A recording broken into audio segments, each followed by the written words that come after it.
5th string. And that's pretty loose. So we'll get the wire cutters again, and we'll undo that. I'll undo the neck first, and then I will unplug the back of the guitar. We'll take the 42 gauge, which is the 5th string.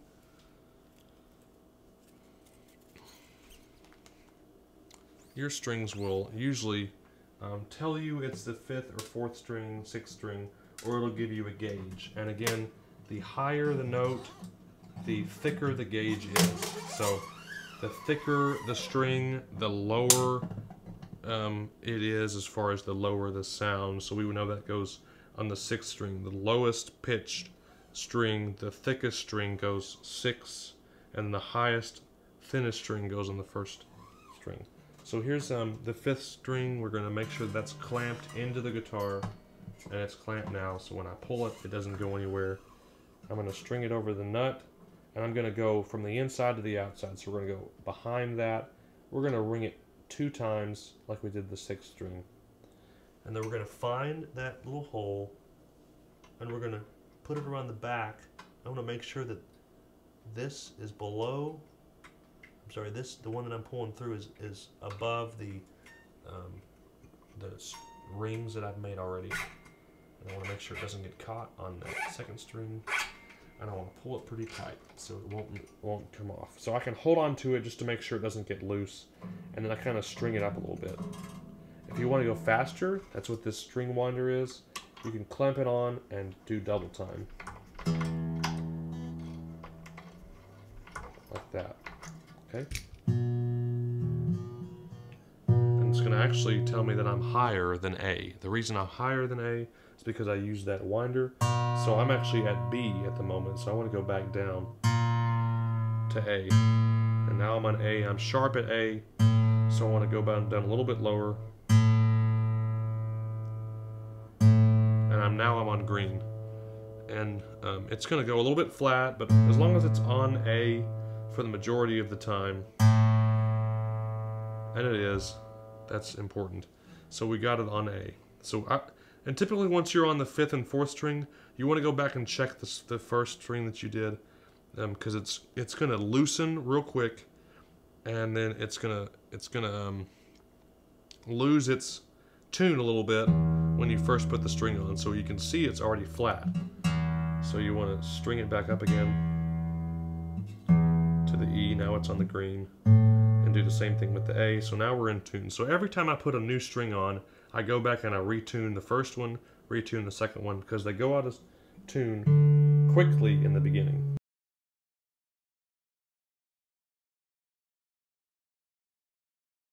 So there's the 6 strings, and basically once you do that, you'll want to play some with the new strings, because they will go out of tune fairly quickly because they're getting used to their new position. And so what I do when I'm doing this, I might pluck it like that, but I also will probably take the string and I'll pull it like this. And then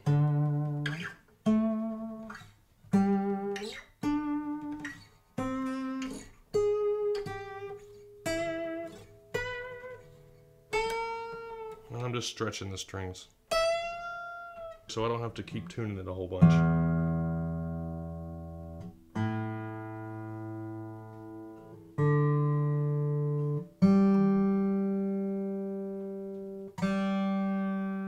I'm not doing it the right way. I'm going to tune towards B and E.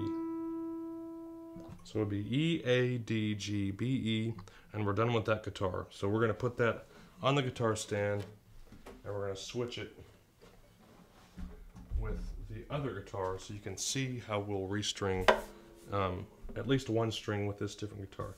I'm just going to show you how this works. I'm going to go ahead and pull one of the strings from one that is already been used.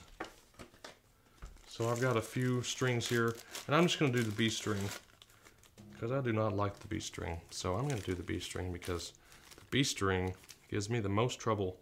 And on this package, it says the B string is the second string, and it's the purple string. So it doesn't give us a gauge. It's a little bit user-friendly, a little bit more user-friendly, and it tells us exactly what the color is and which string it is. It's the second string, and it's got a purple little color on the end when it's at the little winding area. I don't know what you call that, but at the end of the string. Okay, so this is D'Addario, and I would actually prefer D'Addario for you. And usually I do Elixir when I need the strings to be really fresh for a long time because they're extra coated. But D'Addario does a great job, so that's the one I would recommend you use. These are more reasonably priced. Elixir's a little bit more expensive. So there's a D'Addario, and I'm just going to string this one string. So I'm going to put the rest of them down so they don't annoy us and distract us. So I'm putting it on the ground, and I'm just going to do this second string so you can see how this works. Now there's a peg here, so I'm going to unwind like I did earlier.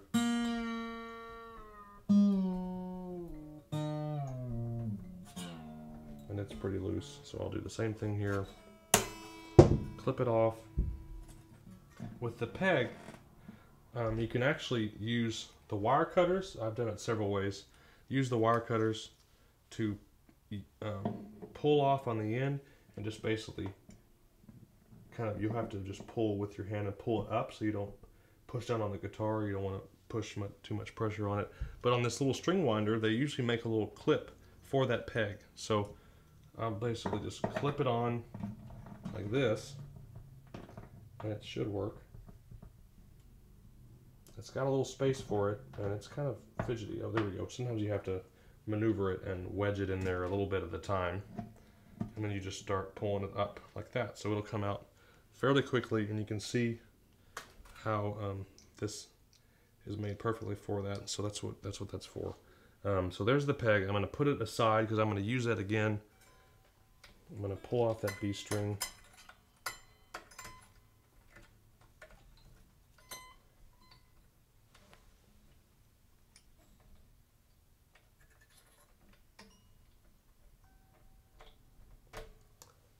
So there's the string that's off. Here's the B string, the purple color to identify that it is the B string. Now with the peg, we're going to put the string in first. And we can put it really far down, but we don't need to do that. We actually want it to be up close to the edge. So I just put the purple thing there, and I kind of bring the peg on top so I know that when I push the peg in, that it's already close to the top, and I can yank it and feel where the end is. There's a little actually crease here, so that's where the string is going to go. You want to put that little string in the crease, and then want to pull it up to where when you push the peg in, you can get to the end of that string. So you can feel it's a little bit loose if I wanted it to be. So I'm just going to pull it, and the peg should stay. If you pull it a little bit there, it should stay tight. Now I'm going to string it on the B string, get to that nut crevice here, and I'm going to string it around 1, 2, and probably 3 times. Actually, that just hurt me. And when you don't string, when you don't cut the string long enough, it can poke you. And so I just got poked a little bit by that one. But it's not too bad. So I just make sure and push the strings down far enough to where I can get that over. And that worked the last time. So then I pull it tight and hold on to it so it doesn't get loose. And it is stringing the right way, stringing from the inside to the outside.